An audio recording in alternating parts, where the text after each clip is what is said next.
38. Confession. As we have seen, Muhammad declared, in contradiction to St. Paul's declaration, he is a Jew, which is one inwardly, Romans 2:29, that he is a Muslim who is one outwardly. His concept of Allah supposedly made God sovereign and ultimate, but by defining religion as outward conformity, God was barred from the center of creation, the mind and the heart of man. Man, the king of creation, was left free to think and act as he pleased, provided that outward assent to a few simple duties prescribed by the Quran was followed. Muhammad ensured the congenital stagnation of the Muslim world as far as true growth was concerned by eliminating from God's total government the mind and heart of man.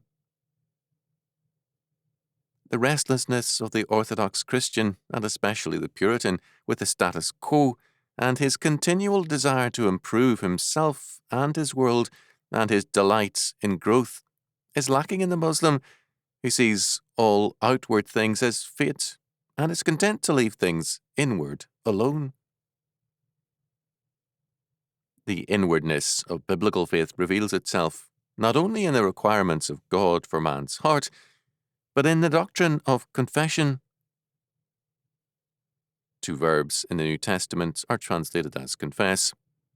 Homologeo, to speak the same thing, to confess or agree with, and exhomologeo, to confess forth, to acknowledge publicly, an intensive form of the other verb. The noun, homologia, means confession or acknowledgement of the truth. Its usage in the New Testament is both with reference to the confession of guilt and the joyful confession of Christ and of faith. We shall return to the meaning of confession in the New Testament later. Confession is a necessary aspect of man's psychology and nature. Man was created by God to be a confessing creature, to confess God in all his activities, research, study, and science. In every area, man makes a religious confession in all that he does and is. Man's life is a confession before the world of the faith and purpose which govern his heart. Man's life is also a continual confession before God and to God. Every thought and motive of man is naked and open before God. This is a joy to the godly man, in that he is never alone. The hopes and wishes he dares not reveal to men, he knows God sees, understands, and either reproves or prospers. Instead of a fear of a prying God, the godly man has the assurance that, however much alone he may be among men, there is not a lonely thought in all his life as he stands before God. The perfect wisdom, understanding, mercy and grace of God form the environment of his every thought and impulse. The godly man thus flourishes in his confession. To confess his sins to God brings him grace and renewed strength. To confess Christ before men by his godly life and witness is the motive force of his life and calling. For the unregenerate, the God of Scripture is a prying God who must be barred from the mind of man. His resentment against such sovereign power is intense. His thoughts are his totally private property, and he will not allow God's title over a single thought. In his imagination, the sinner plays God. He peoples a universe with his fancies, executes men for every real or fancied insult, or exacts ugly and humiliating vengeance on them, makes himself the center of all love, sex, and authority, and then quarrels with the real world of God because it neither bows down to him nor conforms to his imagination. The sinner refuses to confess his sins to God and to acknowledge his guilt, and he refuses to confess Christ in his daily life and motives. But he does not thereby escape the need for confession. Where men refuse to make a godly confession, they will make an ungodly one.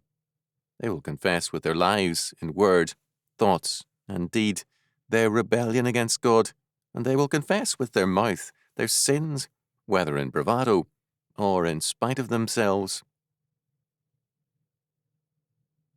The popularity of psychoanalysis and psychiatry rests in part in its ability to provide for confession on humanistic terms. There is less healing or recovery among patients of psychoanalysts and psychiatrists than among those who avoid treatment. Treatment, thus, is an impediment to recovery, but this does not discourage people from resorting to such practitioners. The need for a father confessor overrides practical considerations, but such confessions are without healing or grace. Confession of sins has become a more important part of life in the 20th century than for a few centuries past, but the confession is humanistic and thus futile.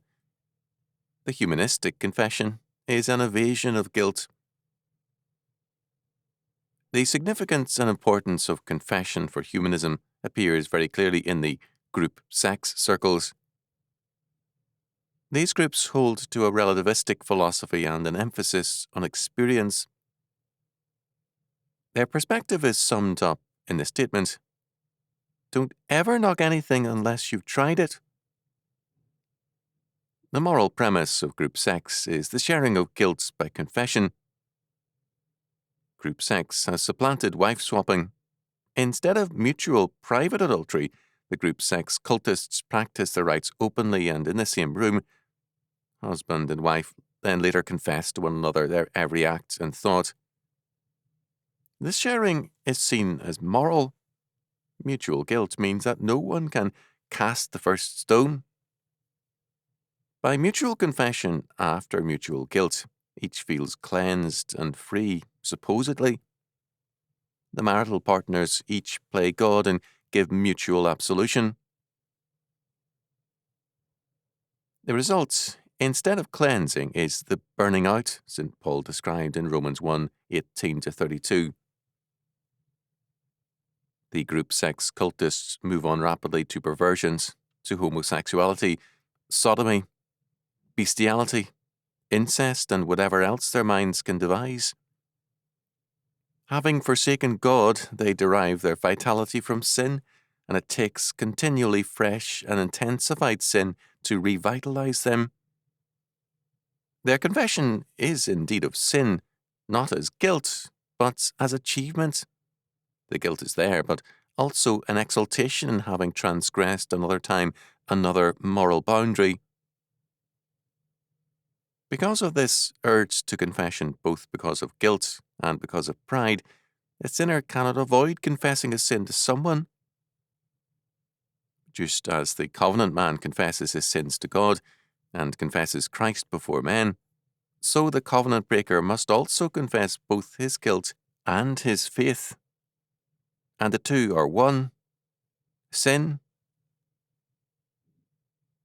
It is for this reason that the most easy and the most common form of apprehending criminals is by means of informers. The urge to confess is strong in criminals, and some have been known to drop their cards or identifying data at the scene of a clever theft or crime. Every man's life is a long confession. The important fact is, what is he confessing? Our Lord declared, "Everyone, therefore, who shall confess in me before men, I also will confess in him before my Father who is in the heavens. And whoever shall deny me before men, I also will deny him before my Father who is in the heavens." Matthew 10:32-33, Robert Young, literal translation of the Holy Bible. The meaning is that whoever confesses Christ before men in the things concerning his kingdom and word, Christ will confess that man before God in the things pertaining to his case. Thus, the two meanings of confession are tied together. Men are to confess Christ before men in word, thought, and deed. Their lives and work must set forth Christ and his kingdom. It is Christ whom they must represent before men. When men are faithful in confessing Christ, Christ is faithful in confessing them before God. He intercedes for them in their confession of sins, and he summons God's prospering hand upon them for their faithful confession of Christ's name, kingdom, and saving power. As man sets forth the claims of Christ before men, so Christ sets forth the cause of man before God. This is the fullness of confession. Another aspect of confession is confession of sins to men. This is an important aspect, but dangerous when overstressed. Our confession of sins is primarily to God, because it is against God essentially that we sin. As David said, "Against thee only have I sinned and done this evil in thy sight." Psalm 51:4. Confession of sins is sometimes a necessary aspect of restitution, but it can also be a further sin in many cases. One literal-minded and malevolent woman made a great show of piety by her ready confessions. She would say, "Please forgive me, my dear, but I said something very unkind about you to Jane yesterday, and I am deeply ashamed of myself."